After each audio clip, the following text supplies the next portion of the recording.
আপনার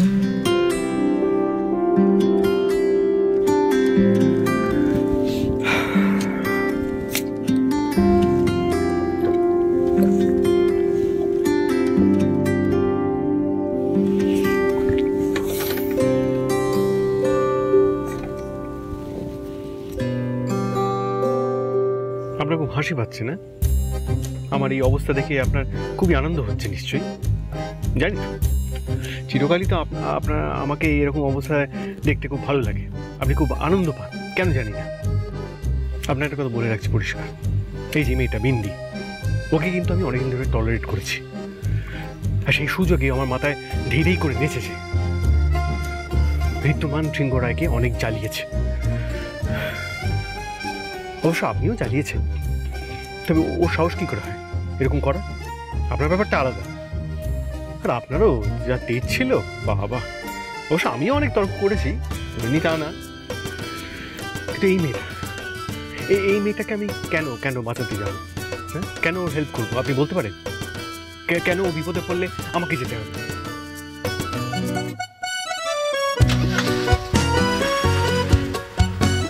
শুনুন, একটা কথা আপনাকে পরিষ্কার বলে রাখছি, ওখানে গিয়ে যদি দেখি আমি যে এটা ওর prank, part of a plan, আমি কিন্তু আপনার মায়ের কথা শুনবো না, সোজা চলে আসবো। আর ঋদ্ধিমান সিংহরা একটা ইমেজ আছে, আমার একটা বয়স হয়েছে, আমার একটা ইনস্টিটিউটের ডিন, সেখানে গিয়ে আমি একটা মেয়েকে বিয়ে থেকে পালাতে সাহায্য করবো? মানে গড। আচ্ছা আচ্ছা, আমাকে বলুন তা, ওর মধ্যে কোনো সততা আছে? হ্যাঁ, আমি কেন সাহায্য করতে যাবো একটা মেয়ের জন্য? আমি কেন এত ঝামেলা পোয়াতে যাবো আপনি বলুন?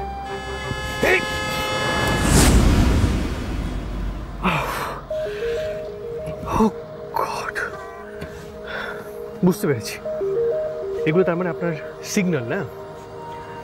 তার মানে আপনি এটাই বলতে চাইছেন যে আপনি ওই মেয়েটাকেই সাপোর্ট করছেন। তাছাড়া আপনি আমাকে কেন সাপোর্ট করবেন? আপনি তো আপনার বাবা মাকে সাপোর্ট করবেন, আমাকে তো ঋদ্ধিমান সিংহরাকে সারা জীবন ইরিটেট করে এসছে, এটা দিয়ে তো আপনার মজা লাগে, আপনার আনন্দ হয়। কি জানি ওখানে গিয়ে কি ফেস করতে হবে।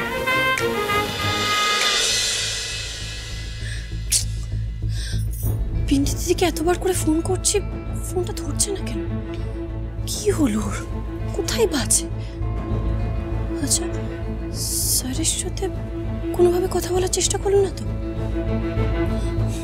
কি হয়েছে কিছুই তো বুঝতে পারছি না।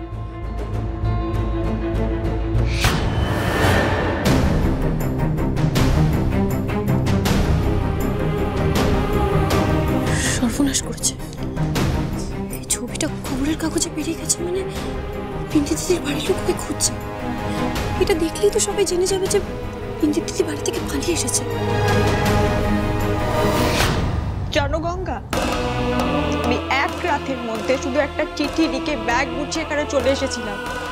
আসার পর থেকে কি করছি, কোথায় আছি, মা বাবাকে কিচ্ছু জানাইনি, একটা ফোন পর্যন্ত করিনি, শুধু এই ভয়ে যদি বাবা অ্যাড্রেসটা জানতে পেরে জোর করে আমাকে গ্রামের বাড়িতে নিয়ে চলে যায়, আমি কি করবো? আচ্ছা, ইতিমধ্যে কেউ এটা দেখে নেয়নি তো?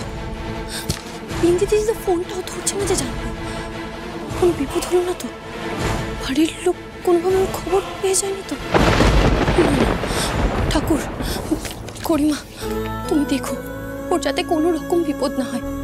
শুধুমাত্র পড়াশোনা করবে বলে, নিজের পায়ে দাঁড়াবে বলে টানা লড়াই করে যাচ্ছে।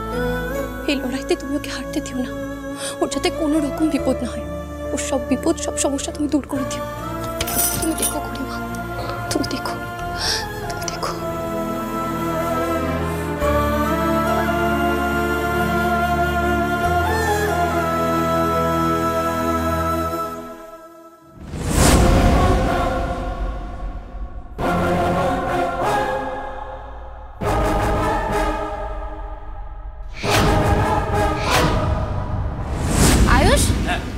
আয়ুষ, দেখ তো আমাকে কেমন লাগছে।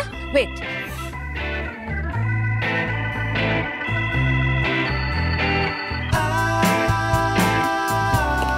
আমার ওয়ার্কটাতে কনফিডেন্স ছিল তো?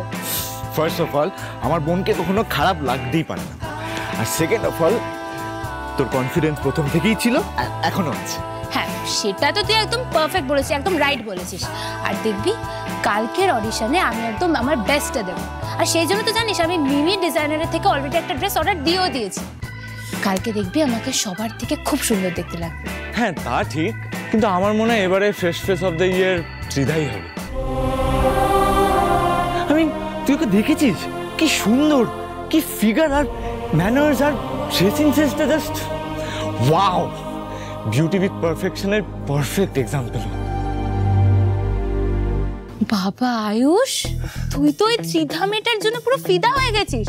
শয়ন স্বপ্নে শুধু তুই ওর কথাই ভাবছিস বল। হ্যাঁ তা ঠিক বলেছিস। আসলে ওকে অডিশনে দেখার জন্য ওয়েট করে আছি।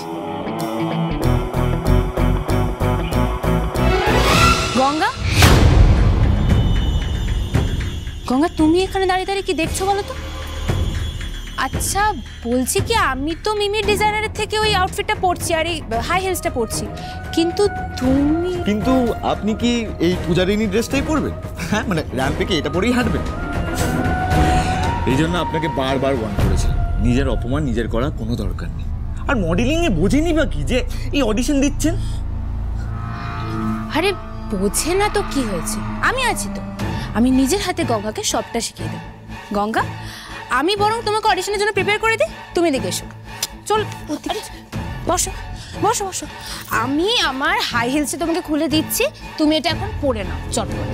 দিশা, আরে না বললে কি করে হবে, তুমি অডিশনে নাম দিয়েছো তো, তাহলে তোমাকে অডিশন দিতেই হবে। আর আমাদের কলেজে না অডিশনটা পদস্থ হয়, আর সবাইকে না ভদ্রস্থভাবে অডিশনটা দিতে হবে, আর তোমাকেও ভদ্রস্থভাবেই দিতে হবে, কেউ ছড়ায় না।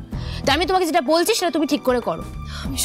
হাই হিলসটা পরে নাও, চুপ করে পড়ো, ঠিক করে পড়ো, ধরো একদম। হ্যাঁ এবার ওঠো, ওঠো না, ওঠো। কি হলো গঙ্গা, ওঠো, উঠতে বললাম তো, ওঠো।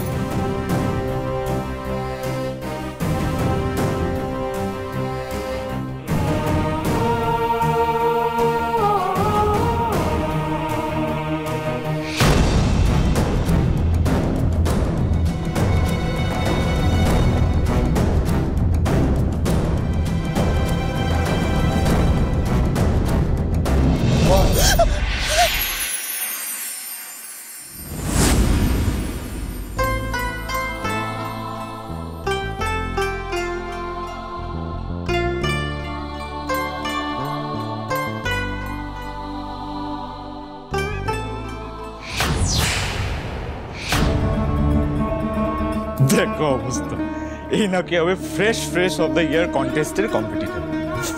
সত্যি গঙ্গা, নিজেকে হাস্যকর প্রমাণ করাটা কি খুব দরকার ছিল? সবাই আপনাকে কালকে জোকার মনে করবে, কারণ আপনার না আছে কোনো ড্রেসিং সেন্স আর না আছে মডেল হওয়ার কোনো কোয়ালিটি। আপনার দ্বারা এইসব কম্পিটিশন হবে না, এটা আপনি বোঝেন না।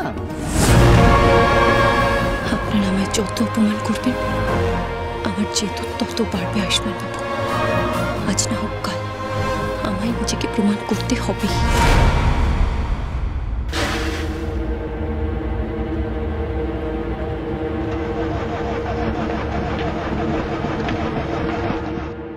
ও গড, এটাই হওয়া বাকি ছিল। আচ্ছা কার মুখ দেখে আমি ঘুম থেকে উঠেছি?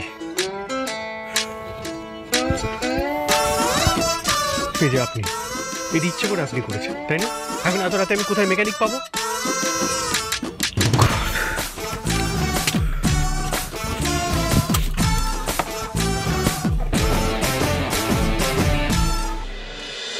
কি বলছো তুমি রাহুল? এত বড় একটা ইনসিডেন্ট ঘটে গেছে, তোমরা ঋদ্ধিমানকে জানিয়েছো? আসলে বড় মা এখনো বাড়ি কাউকে জানানো হয়নি। আমি বনিকে বলেছি, বনি ইনভেস্টিগেট করছে। আর দুতি? দুতিকে বলেছি আমার অ্যাক্সিডেন্ট হয়েছে বলে কোনো রকমে ম্যানেজ করেছি। অ্যাকচুয়ালি বাড়িতে বিয়ের সময় এত বড় একটা টেনশন গেছে, আমি নতুন করে আর কোনো স্ট্রেস অ্যাড করতে চাই না। আর তাছাড়া এই ব্যাপারটা যদি একবার জানা যায়, একবার যদি মিডিয়া জানে, আমাদের কোম্পানির রেপুটেশন কিন্তু নষ্ট হবে। আমি সেটা একদম চাই না। ওই জন্যই বনি এই কেসটা হ্যান্ডেল করছে। I think that is right. না তুমি ঠিকই করেছো রাহুল, কিন্তু ঋদ্ধিমানকে তো জানাতে হবে ঋদ্ধিমান কোথায় কোথায়। রিদ্ধি তো বললো কোনো একটা কাজে গেছে, তারপরে তো আমি কিছু জিজ্ঞেস করিনি। কিন্তু ইটস টু লেট নাও, এখন কি কাজ? আই ডোন্ট নো কি কাজ। রিদ্ধি নিজেকে নিয়ে এত ব্যস্ত থাকে, আর ওই ইনস্টিটিউটটাকে নিয়ে শুধু ব্যস্ত থাকে, পরিবারের কারো কোনো খেয়াল রাখে না। সাংসারিক জীবন থেকে নিজেকে কেমন যেন একটা গুটিয়ে নিয়েছে। ওর এই একাকিত্ব আমি আর দেখতে পাচ্ছি না। ঋদ্ধিমান আসুক, এটা নিয়েও আমি ওর সঙ্গে কথা বলবো, কিন্তু কার সঙ্গে কথা বলবো? তখন থেকে তো আমার ফোনটাও ধরছে না ছেলেটা, কোথায় গেছে বুঝতে পারছি না। তাছাড়া এত রাতে ঋদ্ধিমানের কি এমন কাজ পড়লো?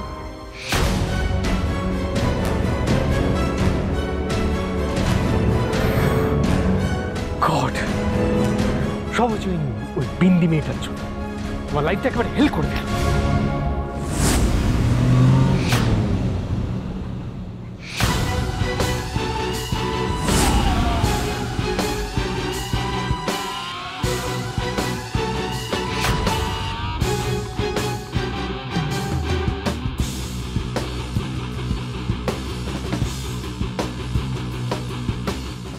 নীলি ওটা কার গাড়িতে উঠলো?